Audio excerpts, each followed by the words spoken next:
kushirikiana na national government kwa sababu nilikuwa nimeongea na PS wa agenda tukutane na hawa watoto. Mwanzo hawa watoto wako na watoto, they are directionless, hawajui wafanye nini. Wengine walikuwa defiled. Mkutano wa leo singeleta watoto wenye wako below 17 years kwa sababu ni wengi. Kama wale wenye wako hapa, wenye wako under 13, they are about 50. Wenye wako under 14, they are about 80. Wenye wako, kuna hata mmoja alikuwa hapa kuna 11 years, hako na mtoto. Wenye wako sasa less 15 years, they are about 200. So you can see the numbers we are talking about. Sitaki niseme wale wako above 16 mkutano yuko yao, lakini walikuja wao ndo wako wengi zaidi. So hawa watoto hawajui SHA inawalipia free hospitali, hawajui they can enroll for courses through the Ministry of Education waendelee na shule. So hawa watoto tunawaandikisha na we are coming to roll them out in January. Ndio sasa muone real things. Today tulikuwa tunawaambia what they need to do. They will register na SHA wataregister. Sasa wakati wanaenda shule, ile time tunawachukua tunawafungulia wanaenda, we will do a meeting with them to release waende shule, ama pia tunaweza wa receive in their various schools juni wengi. You can imagine kuwaleta na kuwafungulia, lakini wakati wanafanya graduation tuwalete wote pamoja, they graduate. Reason ya kufanya hivyo, when they will be graduating, watafunza wale watoto wengine wenye hawana hope there is life after everything. That is the essence of that graduation. So huu mkutano wa leo watoto wako defile, na kwa sababu wenye wanafanya hili tendo, watoto wanasema hapo walinitoroka, wengine wakani block, they are not supporting the children. Mimi naona ingewezekana tu yule mwanaume anapatikana na defile afanyiwe hii castration, juu afanyi msichana moja ana defile hapa, anaenda na defile. Wamejaza watoto wengi wenye maisha yao tutawaribu hapo mbeleni na mnaweza pata ni wagonjwa. So if really we were to help our young generation and to tame our wana defile, mtu akisikia nini yake matunda yake inafinywa na nakatwa, hawezi enda kudefile mtoto mwingine. It is so wrong that ndio kitu ifanyike. Hebu tuangalie inchi zingine kama ng'ambo, wao wanatupigia simu wanasema hizi inchi tunaishi, they protect the children more than the parents, they protect the women more than anything. Hawa watu wanajua mtu hawezi kukupiga hata slap. Sasa huku inchi yetu tumewachilia mtu ana defile, ni kama tu jogo inatoka boma hii kienda boma ingine ama ndume. So ingekuwa ni uwezekano mtu asikie ukidefile unafinywa, mtu hata defile. It has to be a harsh penalty. Ndo watoto wetu wasiishi namna hii. Wamekuja na wazazi wao, wazazi hata hawana uwezo, mmejionea uzuri. So you are fathers, I know fathers, you love your daughters. Ukisikia mtoto wako amedefiliwa, utapiga makofi useme huyo mama ameongea mbaya tufinywe. Mfinywe kabisa, yani kama inawezekana mtu unafinywa mpaka unasikia uchungu umefinywa. Ndio watu waache kudefile hawa watu. It has to be harsh. And by the way, I have my sexual offenses bill. It went through the first reading, inakuja the second reading.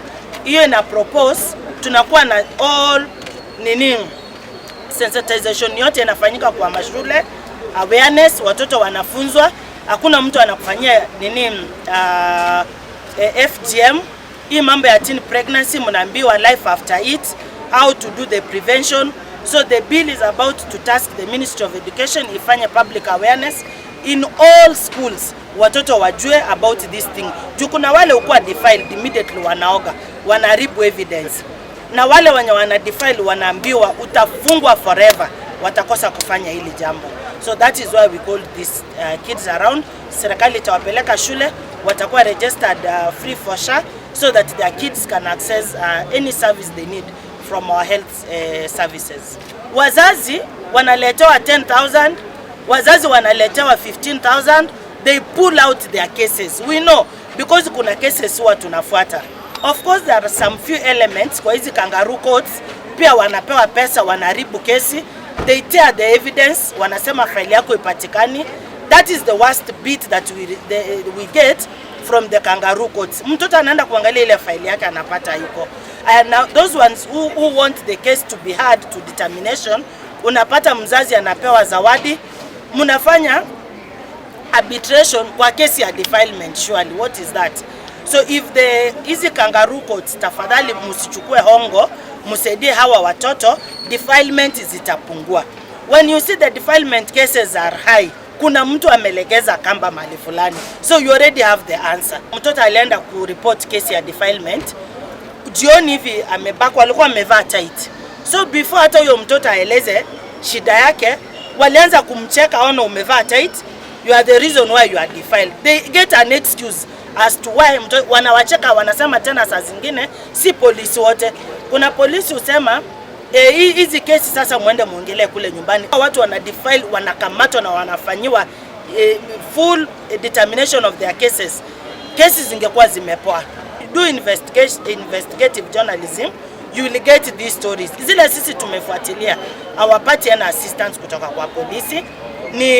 Na wale pia polisi wanasaidia, wengine wako hapo ndani kwa polisi wanasema hawatairudia hilo jambo. So I can say maybe 40% they are helping, but because the cases are many, what informs the many cases, there is laxity. Kuna watu wamezembea kidogo pahali, juu nyinyi mumeona hao watoto wako na watoto. Ingekuwa sheria inafuata mkono, tungekuwa tunasema kuna kesi 5. Let me give you an example of COVID vile ilikuja, walisema mnafungiwa kwa nyumba na mnavaa mask.